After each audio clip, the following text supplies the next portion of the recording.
Welcome to Perfection IAS. Today we are going to discuss one more question in our BPSC 50-day planner series. And this question also will pertain to the international relations. ठीक है, तो आइए हम देखते हैं कि आज का हमारा क्वेश्चन क्या है.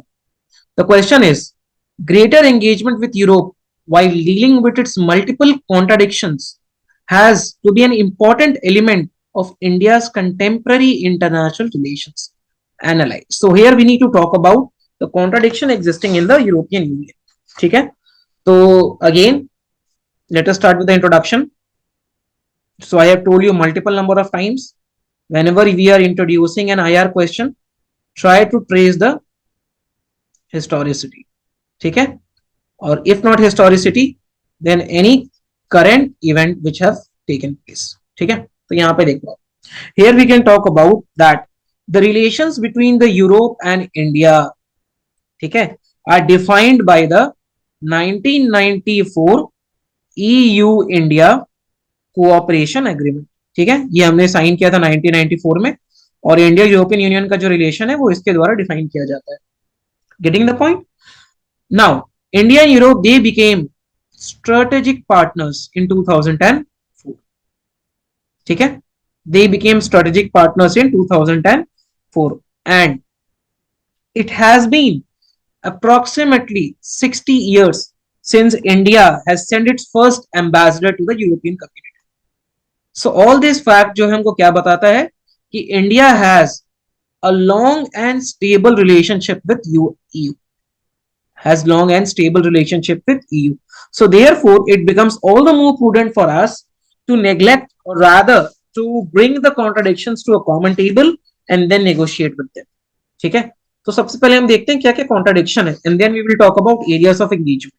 ठीक है, सबसे पहला कॉन्ट्राडिक्शन, चलो यहाँ एक नंबर से, सबसे पहला कॉन्ट्राडिक्शन है यूरोपियन इन्वेस्टमेंट ट्रीटी.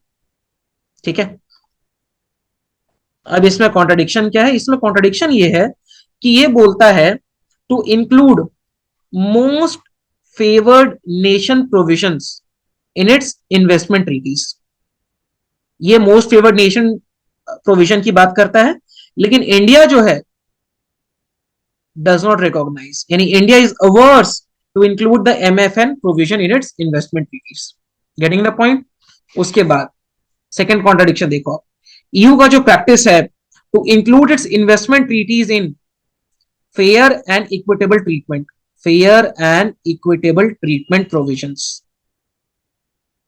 ठीक है, लेकिन in case of India FET provision is missing. India में FET provision is missing in the bilateral investment treaty which we sign.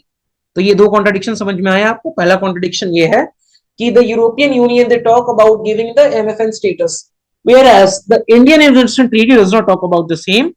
European union का जो ट्रीटी है वो टॉक अबाउट करता है fair and equitable treatment provision के बारे में, जो कि इंडिया के केस में एब्सेंट है.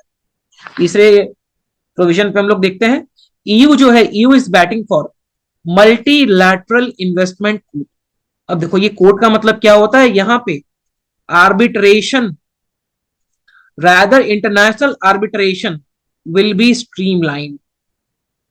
ठीक है, मान के चलो आप कि यूरोपियन यूनियन की कोई, फॉर एग्जांपल फ्रांस की कोई फर्म है और ये इंडिया की कोई फर्म है, इनके बीच में कुछ डिस्प्यूट हो गया है, तो क्वेश्चन ये आता है कि ये डिस्प्यूट किस देश के जुरिस्डिक्शन में सॉल्व होगा. So therefore we need to bring about international arbitration centre. इसी के बारे में यूरोपियन यूनियन बात कर रहा है, लेकिन India has not talked about formalisation of the same up till now. ठीक है, उसके बाद में the Indian agriculture products have the presence of non-tariff barriers. यहां पे नॉन टैरिफ बैरियर्स होते हैं. I hope you must be knowing what are the tariff barriers and what are the non tariff barriers. ठीक है, and also India non tariff barriers जो है वो लेके आता है in the agriculture sector and in the pharma sector. So these two creates a lot of problem for India. Getting the point?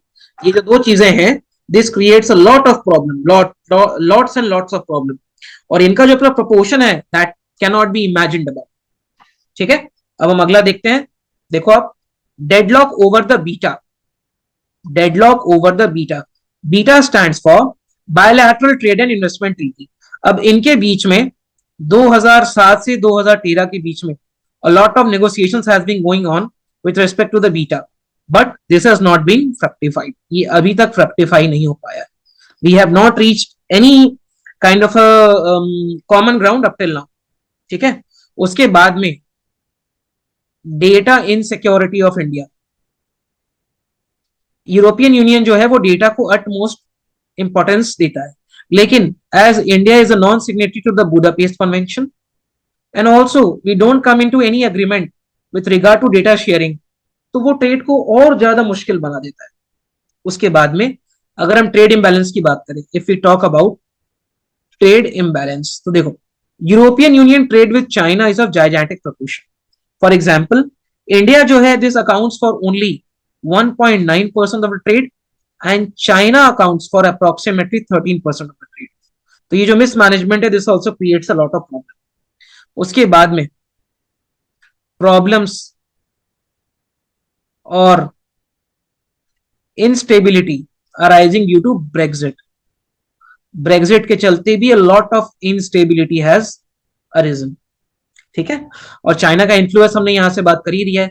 So you can either talk about the Chinese influence in terms of trade, or you can talk about Chinese influence in terms of soft power. ठीक है.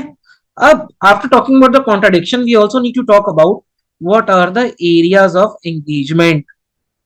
Without this, no discussion will be complete. तो areas of engagement क्या क्या है? सबसे पहले देखो आप ट्रेड.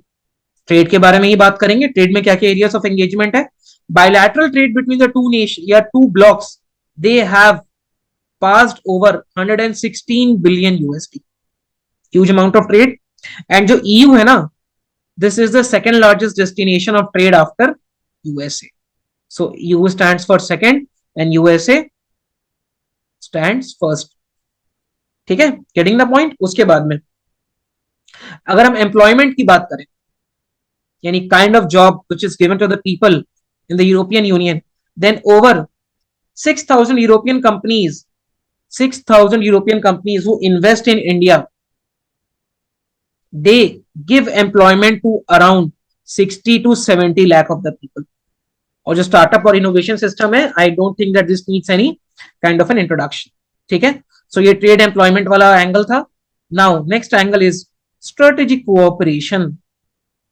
स्ट्रेटेजिक कोऑपरेशन, यहां देखो क्या बात होती है. सबसे पहले ग्रीन स्ट्रेटेजिक पार्टनरशिप. ठीक है. अभी हम लोग ग्रीन बॉन्ड की बात कर रहे हैं, ग्रीन मार्केट की बात कर रहे हैं. ठीक है. Then we have India Nordic summit, अभी हाल ही में हुआ था. सो इंडिया नॉर्डिक समिट में भी we are in talks with Nordic nations, the Scandinavian nations, जो कि एक बहुत बड़ा रोल प्ले करता है in increasing our influence in the European Union bloc. ठीक है.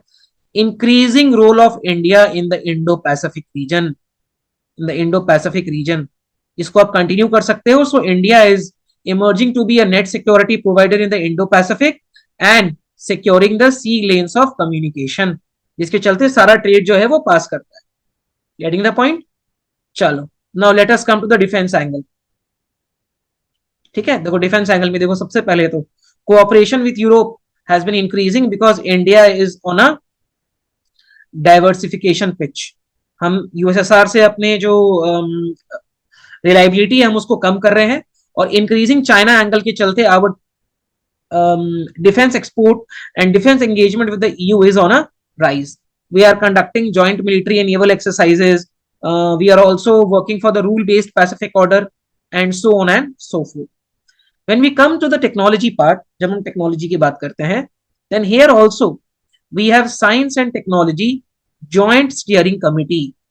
Science and technology joint steering committee, which focuses on innovation in the sector of health, innovation in the sector of artificial intelligence and earth sciences. ठीक है. And we also have research and development in the atomic space. Atomic space. ठीक है. So I hope कि this is telling you, this is building a very good picture. Now when we talk about the contemporary geopolitical contradictions of India, तो ये तो हमने history की बात की है. If you talk about some contemporary events, ठीक है, तो इसको आप यहाँ पे पॉइंट वाइज देखें. सबसे पहला पॉइंट तो ये है कि Europe remains geopolitically unstable. Europe is geopolitically unstable. ठीक है, and this instability has been continuing from time immemorial. दूसरा है, Europe is struggling to integrate Russia. Russia के साथ वो अपना रिलेशन को डिफाइन ही नहीं कर पा रही है। जैसे देखो, यूरोप जो है, अभी अगर हम रशिया यूक्रेन कॉन्फ्लिक्ट की बात करें, तो यूरोप जो है वो गैस इंपोर्ट करता है रशिया से, लेकिन यूएसए का सैंक्शन आ रहा है। ठीक है, तो यूरोप अगेन डायलेमा में है कि क्या करना चाहिए, क्या नहीं करना चाहिए। So Europe is not holding its ground, but it is succumbing to the pressures of the United States of America. After that if you talk about the way forward, अब इसमें वे फॉरवर्ड क्या होता है? Again we can write it to be a very, what can we say, forward looking. आप यहां पे बात कर सकते हो कि India is one of the nations which promote multilateralism. So therefore, along with engaging with countries on a bilateral front, we also engage with countries on a multilateral platforms. ये आप सबसे पहले लिख सकते हो। उसके बाद में what India can do is that India can take a leaf out of their international movement. As European powers competed for influence in the subcontinents, Indians can also compete for powers in European Union. Getting the point? उसके बाद में they should try to diversify their relationship and should try to bring in soft power to the table. थोड़ी soft power की बात करो, people to people engagement की बात करो, ठीक है। We should also try to work in the domain of immigrants rehabilitation. India can also project European Union to be the topmost destination for remittance. हमको waste Asia, USA यहां से हटा के यूरोपियन यूनियन पे फोकस करना है। So all these things can be done to what can we say, to break down the contradiction which has been plaguing the India European Union relationship. So I hope this would have given you a holistic picture of the India EU relationship. We will meet another day with one more question. Thank you very much.